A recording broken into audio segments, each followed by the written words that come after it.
Well, it's a very great privilege for me to be addressing you, in fact, for the second time in a few hours, it seems. What I'm going to suggest to you right from the beginning is that the fruits of the endeavors of scientists, technologists, medical scientists, across the whole range, have paid through into human well-being across the whole planet.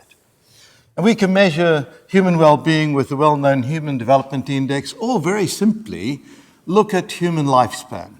So we begin the 20th century with a lifespan expectancy of 40 years in the Western world, and we end it with a lifespan expectancy of 80 plus. And that in itself is this delivery of human well-being. But it produces a big hangover for us in the 21st century.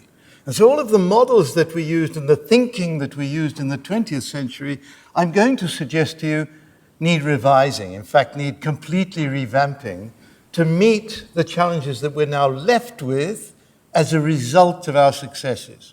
So what do I mean by this? Quite simply, I mean that when you improve human well-being, what happens is that many more young children live into maturity. And if you have a female fertility rate of around 5 to 7, which is true of Britain many years back, but only 2 survive into maturity, you have a stable population. And women get caught out, country by country, this is true, for 2 generations. They keep doing what their mothers and their grandmothers did and have 5 to 7 children, and then they're all surviving into maturity. And then those that survive into maturity also have children, and you have population growth. So that is a very simple description of what has happened. And we started last century at 1.5 billion people, and we started adding another billion every 12 years as a result of our successes.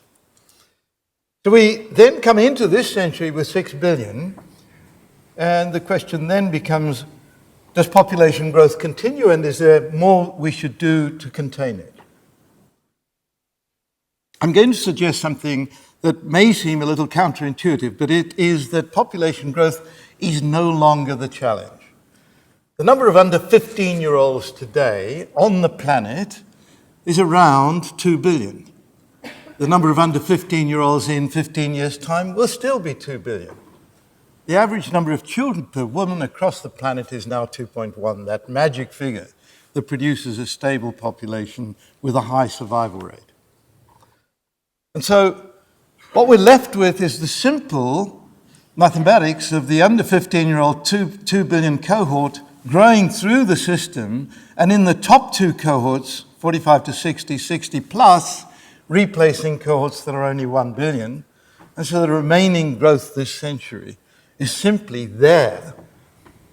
It's going to grow through the system, and yes, we can do something about it, but I'm going to suggest that what we have to do about it is continue what was so successful in bringing down female numbers of children, and that is female education, female empowerment, availability of contraceptives. Interestingly, and I digress slightly, but in Europe today, which are the countries which had the lowest female fertility rates? Italy, Spain, and Portugal. So in other words, surprise, surprise, women take control. I give no credit to the men, whatever the religious authorities say. It all seems to happen right. So the best projection forward, the IASA projection of the global population, takes this fully into account, and we've got a very high probability that the global population will plateau out at 9 billion by mid-century. That's the growth that's left, and today we're at 7 billion. But now I suggest there's a new demographic trend that is the big challenge. And that new demographic trend is the growth of the middle class as a proportion of the total. Now, of course, when I say it's a big challenge, you middle class people all live rather well, and this is where the best well-being is. So we should cheer the fact that more and more people are becoming middle class. But look at the rate of change. 1 billion I'm defining middle class quite accurately or carefully here as those who spend between $10 and $100 a day. 1 billion in the year 2000 is now, just this month, past 2 billion.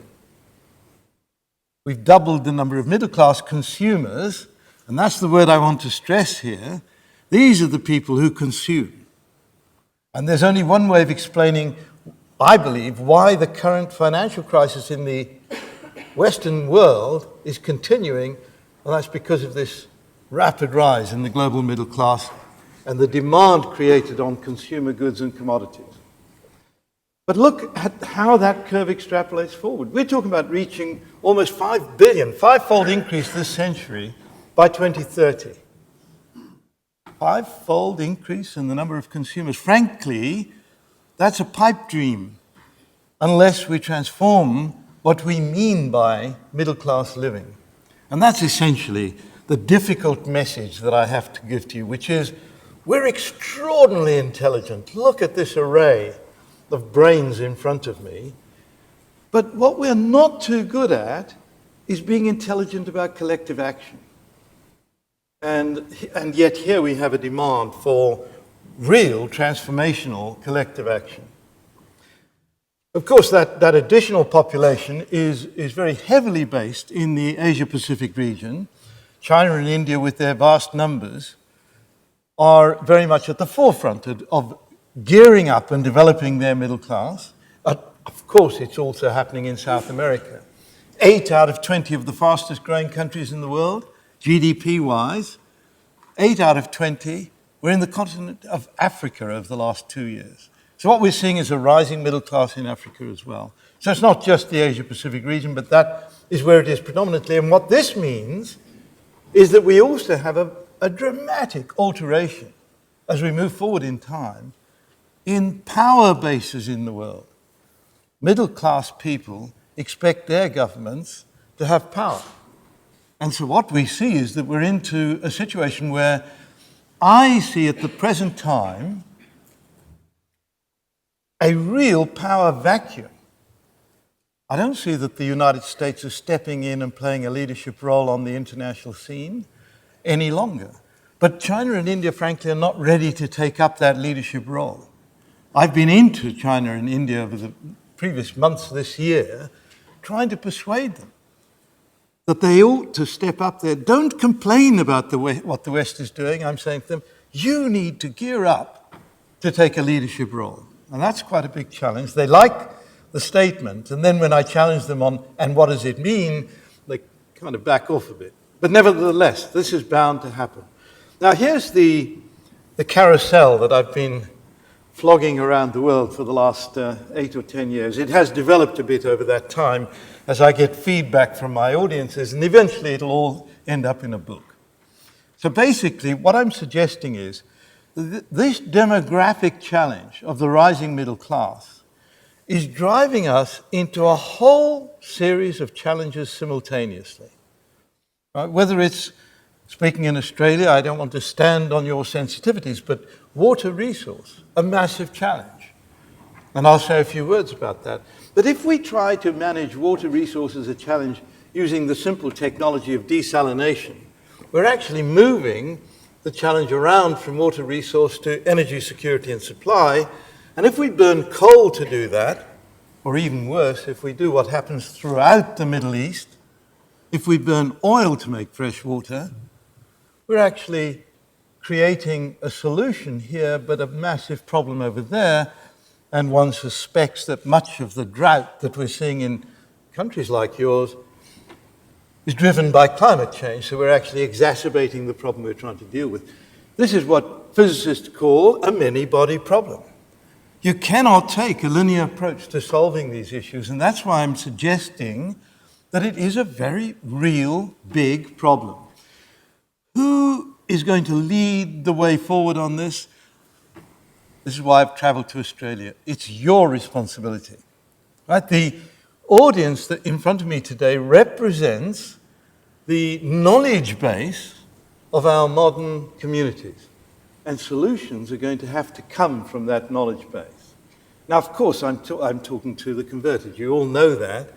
But the next step from knowing what to do is getting the NGOs, the political system, to address that as well. And make sure that you don't leave a vacuum between this wonderful knowledge base in the university sector and what is actually happening in the political world. Now, of course, that's the position I occupied as Chief Scientific Advisor, and I realized when I took that position what an enormous responsibility that was. The government that I was serving is not an unintelligent government, but completely unaware of what the cutting edge of knowledge is today. And we have that responsibility to bridge that gap. I'm not going to be able to go into each of these in any detail, but let me just focus on one simple parameter. I come back to commodity prices. Now, back in the 1929-1933 economic crisis, commodity prices collapsed. And the reason commodity prices collapsed is very simple. Even economists get it. The demand for commodities collapsed and there was an overproduction, so the price came down. But what wasn't understood was that that low price for commodities became an engine for regrowth of the economies.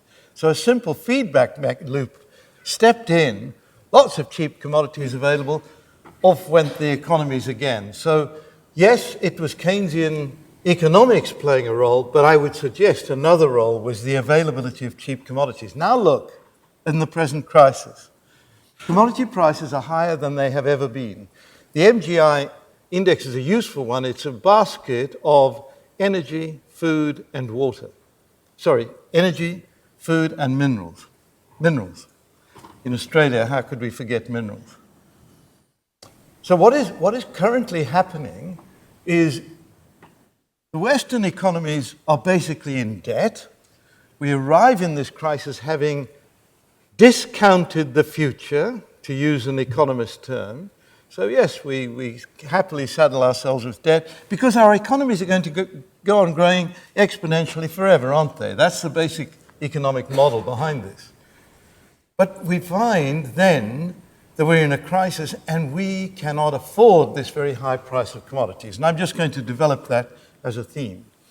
So not only do we not have a regrowth mechanism of our Western economies, all the indebted economies, but we are also faced with the difficulty that the mechanism for climbing out of this isn't entirely clear to the political system. And I'm going to suggest what the mechanism is. The answer, I think, is relatively simple, but the implementation of the answer is the real challenge. Right? Let's just put forward what I'm suggesting here.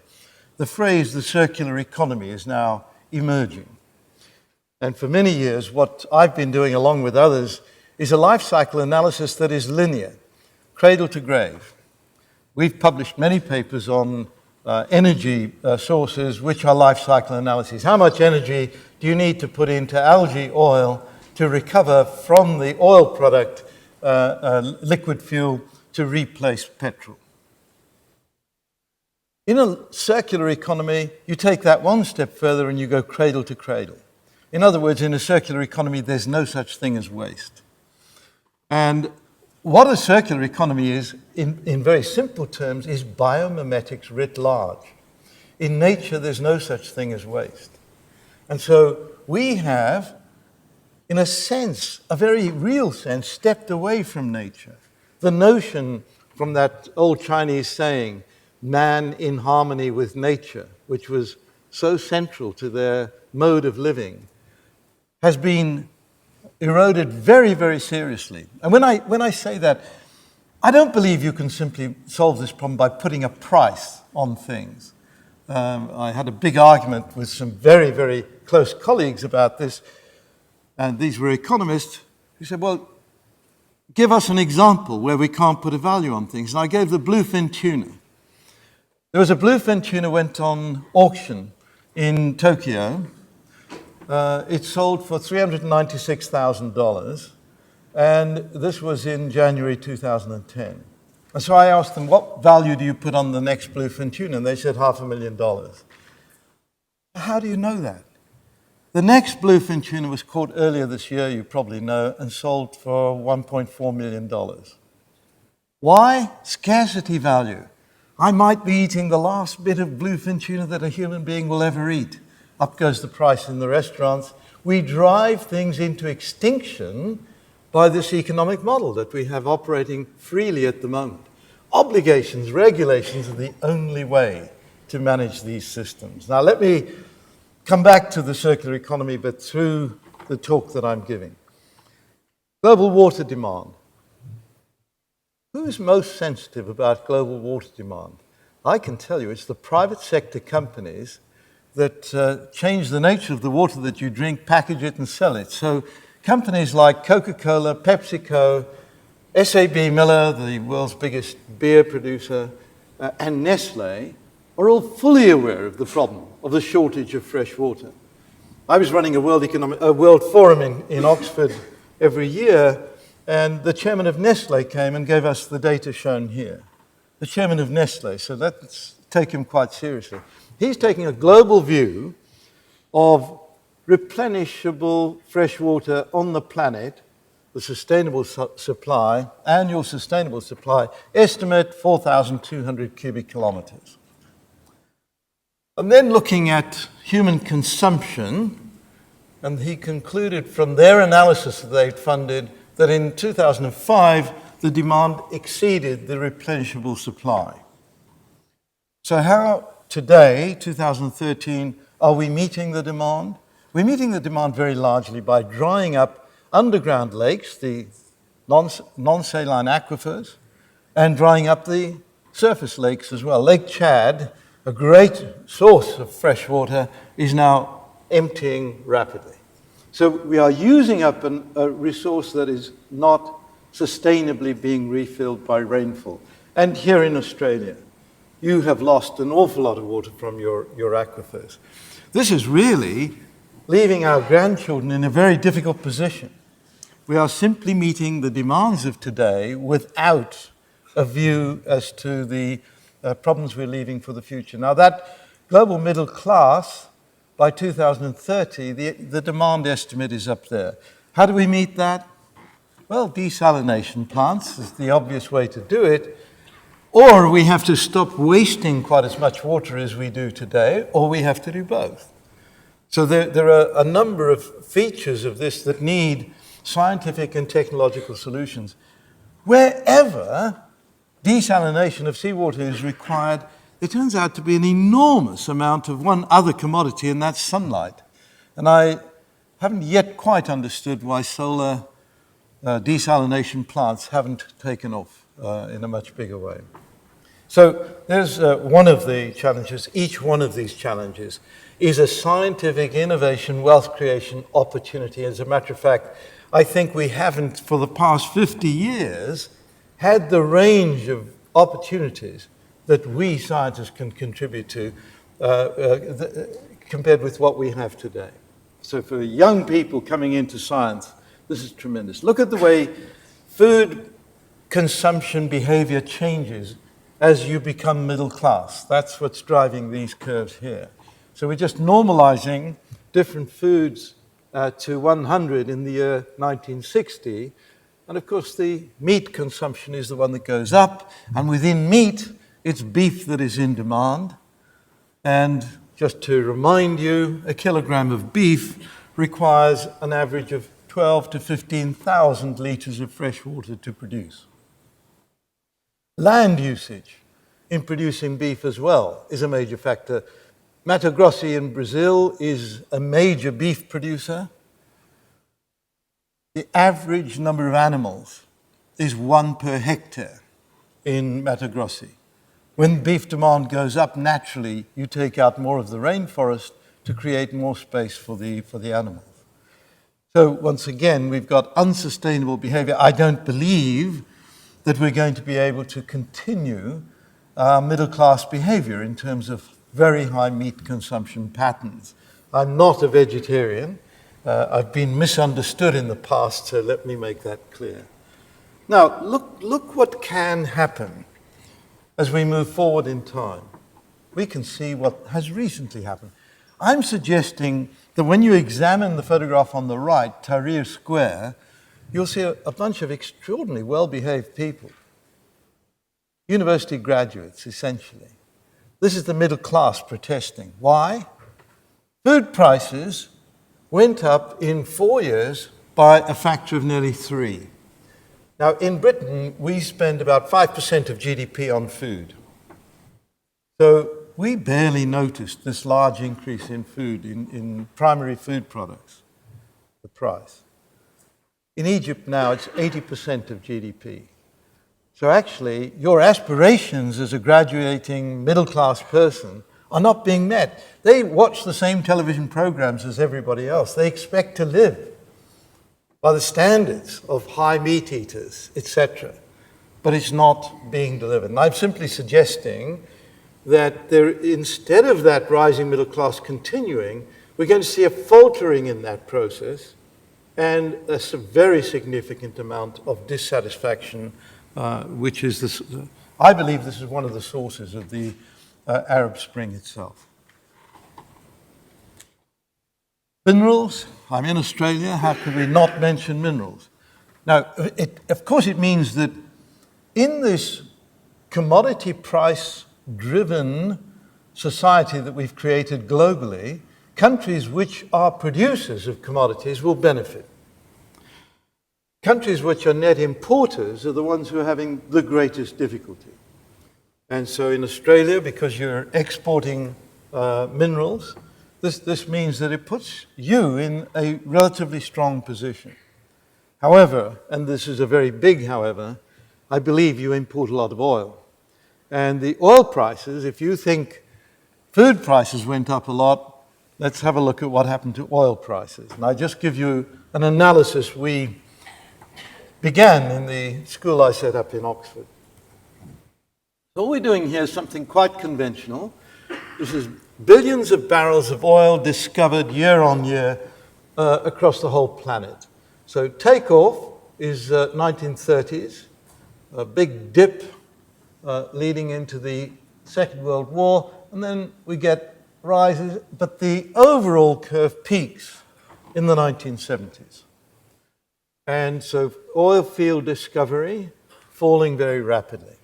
Now, all we've done is extrapolate forward on the basis of some assumptions about further oil fields being discovered. We also had to make a correction. We believe that OPEC had overstated their reserves fairly deliberately by 25 to 30%. Now, the red curve is consumption of oil. That's the oil we've burnt. Again, annually as a function of time. And you will understand that the area under the red curve cannot exceed the area under the black curve. So in extrapolating forward, we've used that as one basic parameter, but the second basic parameter is that as oil fields become depleted, it becomes more difficult to extract oil. And so the rate of production goes down.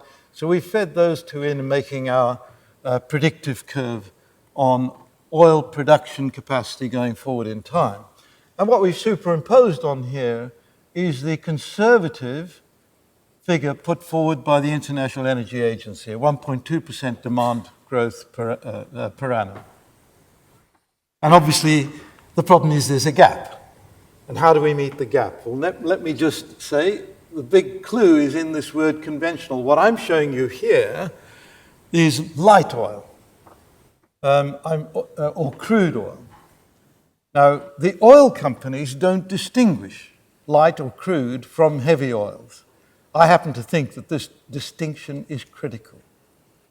Right, so what is happening is that cheap oil is essentially past its peak, and we're moving into mining heavy oils, tar sands, oil from 2 miles down in the Gulf of Mexico. We're having to move into other forms of oil in order to meet demand. So this gap is being made up in that way already.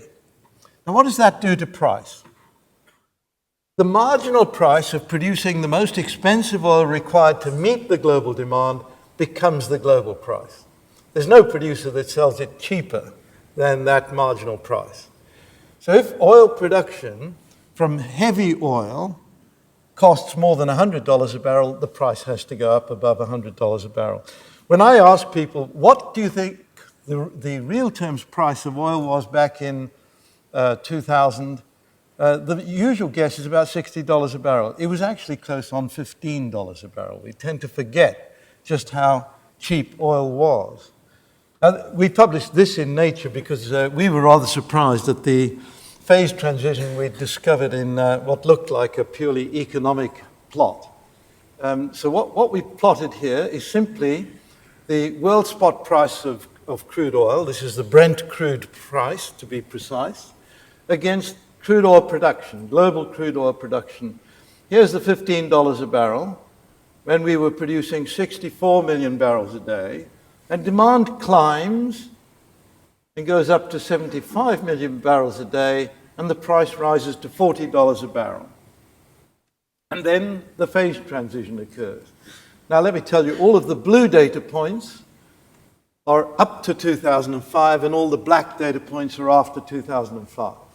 So what you see is that the production has hit a wall. We've still not exceeded 75 million barrels a day. So as the production went from 74 to 75, the price shot up to $140, and the price has been oscillating on this wall here.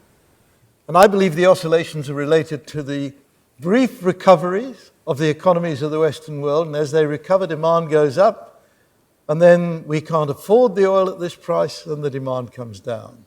So I believe our economies are faltering.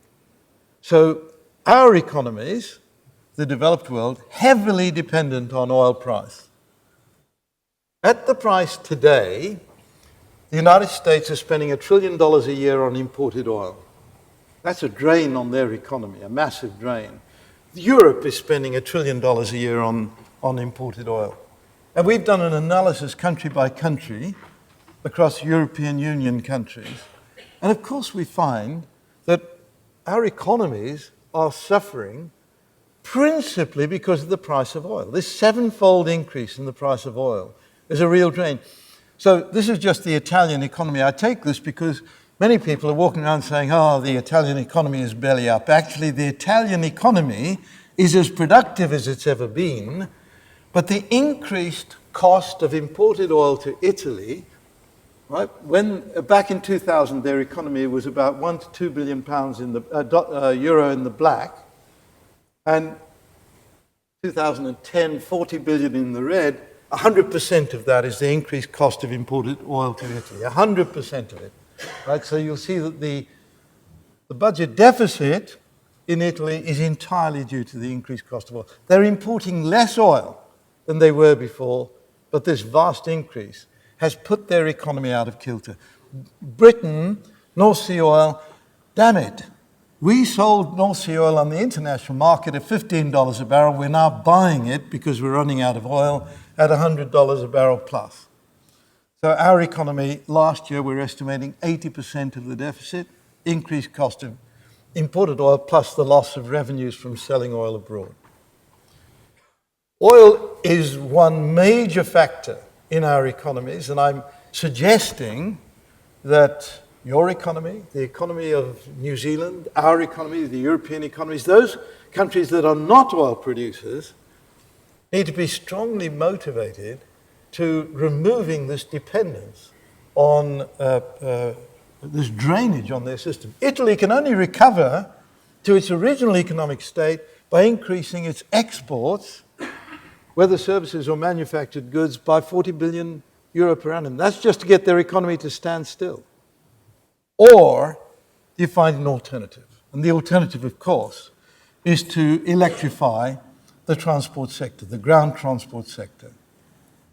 And again, technically feasible. And I shall try and develop that if I have time. So let me come to the very important topic of this particular symposium, the issue of energy. If we measure the development of civilization, you can measure it very simply in terms of the amount of energy consumed. And since the Industrial Revolution, that energy has all been provided by fossil fuels. All, mostly. Now, this is a plot produced by a good colleague, Julian Allwood, and his team in Cambridge. All they're showing is that if we take, the primary sources of energy, by which I mean wood, coal, oil, etc., primary sources of energy, we are burning across the whole planet 475 exajoules a year. Right? This is 475 exajoules of primary energy. And we convert that primary energy into useful energy, we end up with 55 exajoules. So massive waste, fuel losses, generation and distribution losses, conversion losses, and system losses. Massive waste at every step of the way. There's, again, a technological innovation, wealth creation step at every step of the way across this. So once again, big opportunities represented by this single curve. Energy efficiencies are extraordinarily low. We have a lot of food wastage, something like 32% is the global estimated average. Very few countries are below 30%. The United States, world leader at wasting 50% of food. Water losses are great, but the real losses are in our very inefficient uses of energy. And by the way, when I say useful energy, I am including what we call Chelsea tractors, SUV owners driving around high-density cities such as London. We could be considerably better at the amount of energy we need to use as well. So there's the big opportunities. As has been mentioned, when I was in government, I had the opportunity to set up an Energy Technologies Institute. This is £1 billion being spent over 10 years. I managed to persuade the Chancellor of the Exchequer to release pound for pound up to £500 million against money I could raise from the private sector. So within 3 months, I had £500 million from the private sector. And these are the companies that contributed. They're all essentially energy companies. And the idea was to pump prime them into action. 1 billion spent over 10 years is a drop in the ocean of what is needed. I'm not suggesting this would do it, but it was rather to stimulate those companies to move into seriously looking at alternative energy sources. On top of all these challenges measured in terms of commodities, we do, of course, also have what we're doing to the global commons. So this plot is just to remind us that climate change is happening, it's with us, it's driven by factors that we understand very well. Although our prediction capacity is full of challenges, nevertheless, adapting to the impacts of climate change is essential. I know that Britain was the first country in the world to have a full adaptation program installed. I did a foresight program on the risks to the British Isles, and we are now spending £1 billion a year extra on flood defences for Britain. The idea was to keep the risk against flood for the British Isles constant at the year 2000. But I also had to tell Parliament that one of the outcomes of our report was that if the global behaviour left us in a business as usual scenario and emissions kept rising, we would have to go on from 2 billion, in real terms, doubling our expenditure in 2020, to some unknown high figure moving forward in time. And then we would have to introduce something, and I used the military term, we would have to use ordered retreat from sections of the British Isles. No parliamentarian was happy with that. They actually asked me not to put that into the public domain. Now, the ordered retreat notion is actually realistic. There are bits of the British Isles at certain points of sea level rise, and in blue you've got sea level rise so far, and at certain points you have to say, we can't defend this. And I'm afraid London is one of those that becomes rather difficult to defend. We've got a wonderful Thames barrier at the moment. It was designed to be used once every 3 years. It's now used 6 times a year to protect London from flooding. One flood breaking through the Thames barrier, we're estimating at least £5 billion damage, and quite potentially vastly greater. So what we've become very reliant on, and very few British people are even aware of this, is that our flood defences are keeping us going. But ordered retreat from London, who would find that attractive? So I think this is the point. The global action on managing CO2 emissions has to follow from the lessons learned from adaptation. There's a limit to the extent to which one can adapt. If I have time, let me just dwell quickly on this. When I was in government, we had in 2003 the hottest summer ever on record in Central Europe. So this is the average summer temperature. 1947 was the previous hot summer. This was far in excess of that. And the impact isn't linear. Some of my own climate science friends assume the impact is linear. It's a completely non-linear impact. The number of fatalities in Central Europe, estimated excess fatalities that year from the heat wave, is 70,000. 70,000 deaths. It's the biggest single natural disaster Central Europe has ever had in terms of the number of fatalities.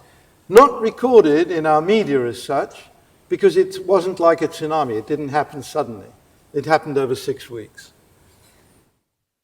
Now, I was able to go to the Met Office, which had already incorporated greenhouse gases into their weather prediction models, and ask them two things. One was, this is 2003, could you please run your models backwards in time for Central Europe summer to see how well it describes the actual data. So data is in red, and they ran the model 3 times, initiating the models 1 month apart each time. So initiating separately means that the weather becomes noise and the trends are what we're focusing on. And then, of course, having produced a rather good description and having some confidence in the future prediction, they just ran the models forward in time. Now, what you can see is that Central Europe, we're anticipating that the average summer temperature will be the same as that extreme summer of 2003. That's important for adaptation. The 70,000 fatalities could have been massively reduced if we had been better prepared for that. But at the same time, it also implies a very hefty change in our mode of existence in terms of fresh water, food, land use, etc. So going forward then, this was the flood risk analysis that I've just mentioned came out of one of the foresight programs that I ran. These are the programs I ran. And I have to say quickly, I inherited an office with 150 staff with a large budget. I was able to do all of these in-depth foresight programs. They've all been published. Each one, a minimum of 100 experts working for a minimum of 2 years to produce these analyses, with government ministers chairing each of the programs. So we selected the programs, but no program was taken on board without a government minister being prepared to chair the process. Now what you see is the flood and coastal defences. That was the first of these and very successful. Sustainable, by the way, also very successful in determining British government policy. British government policy emerged on climate change as a result of that program. So the setting up of the Department of Energy and Climate Change, a Climate Change Committee of Parliament, all of that flows from that process. You'll see intelligent infrastructure systems. Doesn't sound like it, that's about transport. So we were looking at how do we electrify our transport system. We looked at sustainable energy management and the built environment. This has now progressed as well. I'm going to just quickly go through what I want to focus on, because this is relevant to your program, Madam Chair, if I could just have a few minutes. I advise other governments, and one of them is the government of Rwanda. Rwanda has a green growth and climate resilience policy. I had 8 people in country, 1 in the President's office, the other 7 each in a minister's office. This is a trans-ministry policy. Their economic growth, 7.4% per annum, average 10 years. Last year they posted 8.1%, and we're estimating 11% next year. Economic growth improving with their green growth strategy. Why? Because their economy was faltering because of the expense of imported energy. So finding local geothermal energy, alternative energy sources, moving away from all oil imports, etc. All of this built into their economic plan, all hard-headed, improving their economic development, improving the well-being of their people, and at the same time making less of an impact on the planet. Now, I just want to suggest, coming back to where I began, the focus for science, engineering, technology, wealth creation now has to be on this advanced green manufacturing sector, lean green manufacturing sector, which is every manufactured good designed to be recycled when it comes to the end of its lifetime. Every manufactured good measured against how much of it returns into the marketplace.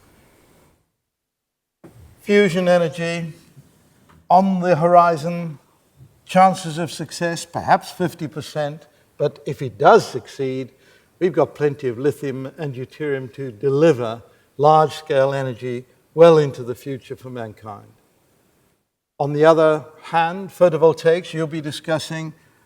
I think the big breakthrough is now happening. It's the discovery of plastic photovoltaics. The cost is minimal compared with silicon-based photovoltaics. You don't have to use ultra-high vacuum to produce plastic photovoltaics. Painting the outside of a house with paint that dries to a plastic photovoltaic, so the outside of your house just as beautiful as the architect and yourself want it, but it's now an energy generator. This is the first car that's been produced as a circular economy car. It's made from, with minor other components, it's made from recovered plastic bottles, and the car is fully recyclable in the sense that if it's in an accident, you pick up the bits and chuck it into the pool of plastic from which the car is made. The chassis is one molded piece of plastic. The average chassis of the average car today has 1,500 bolts. This has none. 5 minutes after pouring plastic into the end of the manufacturing train, you're driving the car off. Now, this is a complete transformation in manufacturing. Designed by Gordon Murray, this car drives like a Formula One car. He's the world's greatest Formula One designer.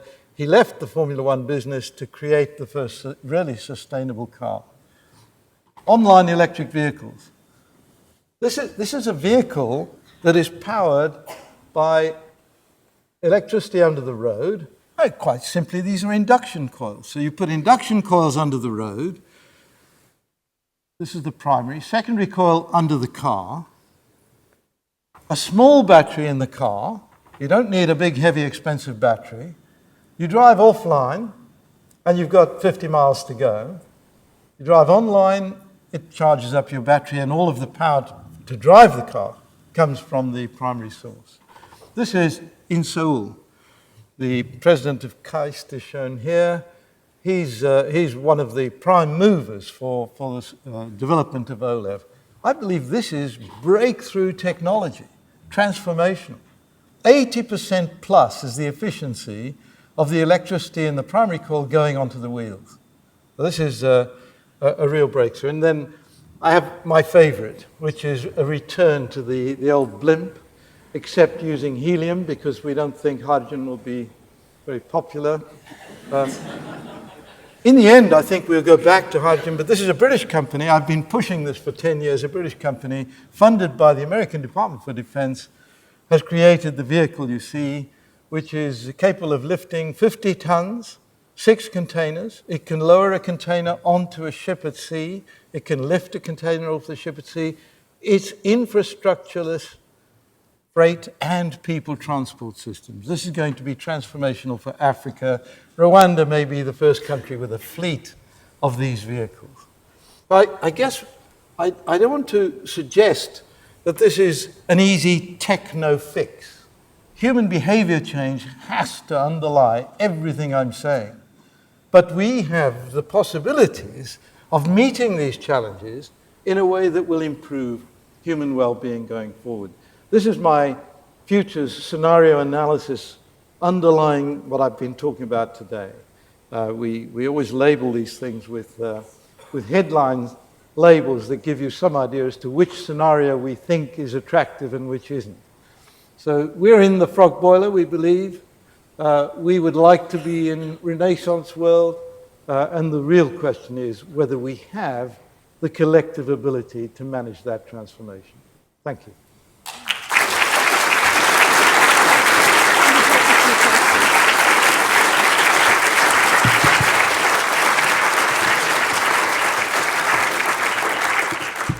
Well, what a brilliant, sobering and inspiring opening to this symposium. David, you've given us tremendous food for thought. I know we're a little behind, but I'm going to take some time off morning tea, sorry, but I think it's really important that we have some questions after this thought-provoking lecture. Yes, when you please wait until someone comes to you with a microphone, and when you stand up, just say who you are and where you come from. Thank you. Giles Hawthorne, Professor of Physics, University of Sydney. Can you point at spectacular or good examples of towns or provinces where they really have everything together? I'm imagining a Scandinavian... Examples of? Of where people have managed to recycle just about everything you could conceivably do at the present time: energy, water, food, whatever. Are there very good examples of this that we can look to for hope and a model for the future? It's interesting. No, I can't really say. I think in terms of energy, Britain is probably as advanced as any country. So we're on a trajectory to reduce our emissions by 80% by mid-century. I've worked through that trajectory in very fine detail. The chief scientist in the Department of Energy and Climate Change following this process through, and we have carbon budgets set out to 2024 to keep us moving down in that direction. It is going to be dependent on new nuclear build. So we're not going to manage this without a new bunch of power stations. And in terms of nuclear, we don't get to this circular economy or even close to it until we come to fourth generation nuclear power stations in which we're recycling the uranium and get at least 5 times as much energy out per gram of uranium. And that has to be the objective. Interestingly, China changed its Communist Party constitution in November last year. I've just written a paper with a Chinese colleague about the impact of this. The last big change to the Chinese Communist Party constitution was introduced by Deng Xiaoping in 1972 when Mao died, and that introduced market forces for economic growth. They've now introduced scientific principles of development as their new driver, and they use the word circular economy, the phrase, and they've introduced a new word, eco-civilization. Right, so the Chinese the People's Congress this year in February affirmed that change. It's binding on the government of China. And in the People's Congress, 19th Congress in November, we'll see how this will roll out. So I think China may well become an exemplar nation of this. But I believe the difficulties are with free market economies, because I don't believe the free market, undriven by regulators, is going to produce these answers. So South Korea, you may know that their stimulus, investment stimulus for regrowth of their economy, 80% of that, we estimate, is green growth driven. So I think you're going to see South Korea is emerging amongst the Western economies as the leader in the field. Okay, good question, long answer, sorry. Two more questions and shorter answers, please, just so we give more people a chance. Yes, please. Paul Rady of Victor Chang Cardiac Research Institute. You had a nice to-date graph of population growth projected. You said that it was going to plateau out soon. You say that the population is going to plateau out. I find that an extraordinary prediction, when at the moment it's a very sharp exponential growth. And if you had a graph going back from Industrial Revolution or at any other time point, you'll see that it's an extremely sharp growth. So what's the understanding that it is going to plateau out? The understanding that it's going to plateau out is simply the fact that the number of children per woman has reached this figure of 2.1. And if we look historically at every country, when you reach a point of 2 children surviving into maturity, you have a stable population. 2.1 is the magic figure. It's quite interesting because people who are surprised at this figure, I can challenge. So what do you think the female fertility rate is, for example, in Bangladesh? People think, Bangladesh, it must be high. Actually, Bangladesh is already down at 2.4. So South America, the whole of South America, has dropped faster than anywhere else. Used to be 5 just 30 years ago, is now 2.2. So what we've seen is that the rate of population growth has to diminish. That's what underlies this. One more question? Hi, Yes, over Barry here. Goldstein from the South Australian government. Going to talk about transport fuel. You know, you've posed a concept which will work for areas where you've got an economy of scale, the electrification of transport. But for places like Australia, which have a lot of locations nowhere near anybody, and including a lot of the resources, there won't be those economies of scale. And I've just had a conversation with one of the managing directors of one of the larger gas companies, and they're still waiting for the price parity between LNG netback and netback from gas to liquids, so that we can begin to see micro LNG and or gas to liquids. Do you have a view on those technologies for transport? I think that I would suggest that you should look at the European Union and the impact of fast rail, or look at China and the impact of fast rail, transformational. So in those countries where there are large distances between urban centres, there's no doubt in my mind that the right way forward is through ground transport and electrification, but through railways. From mines, I mean, it's back down to this thing about we have an awful lot of commodities, which you know, it's a connection. So the other thing I would suggest is have a look at these lighter-than-air vehicles. You can carry 50 tons in one of those things. Now, what we're now working on with the company is putting solar blankets. They're very high area. Because you're carrying all this helium, the area is something like the size of a football field, and you cover that with a solar blanket, and you generate a large proportion of the energy you need. So not only do you get free lift, your translation is also from solar energy. I think the whole point here, think out of the box. There are solutions that fit virtually every part of the world. The most difficult parts of the world are towns and cities that are low density. For example, 10 of the cities in the world that are lowest density are in the United States, Houston being the lowest density city. And people go in their cars to visit their neighbors. People never use these things called legs. So I think that urban design is absolutely crucial. So on that challenging note, can you join with me in thanking Sir David? I'm sure you've been here for coffee.